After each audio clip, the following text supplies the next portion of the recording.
అంటే పరలోకమందున మన తండ్రి మన శక్తులు చూసి ఎలా మహిమ పొందాలి అంటే మనుషుల ఎదుట నీ యొక్క మారు మనసు యొక్క బాప్తిస్మ నీ యొక్క సాక్ష్యమే పనికి వస్తుంది. హల్లెలూయా. నీ సాక్ష్యము 10 మంది వినాలి, నీ సాక్ష్యము 10 మందికి తెలియాలి. నీ మారు మనసు, నీ పాప క్షమాపణ నిమిత్తం ఎలా మారు మనసు పొందావు, నీకు గత దినము జీవితం ఏంటి అసలుకి అనేది నువ్వు మనుషులు నీ మీద చూస్తారన్నమాట. అరే ఆ మనుషులు ఎంత మార్పు వచ్చింది, ఆ మనుషులో ఎంత తగ్గింపు వచ్చింది. ఒకనాడు భయంకరుడు, క్రూరుడు, హింసకుడు, దూషకుడు, హానికరుడు అయినటువంటి ఆ మనుషుల ద్వారా మార్పు వచ్చింది. ఎలాగూ సాధ్యము? అది మన తండ్రి మహిమ పొందేటట్టుగా ఉండాలి.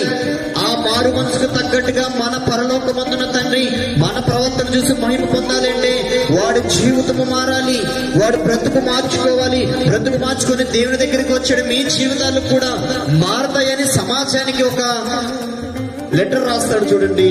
అటువంటి మనుషులు అతన్ని చూసి క్రీస్తును వెంబడిస్తారు. హల్లెలూయా.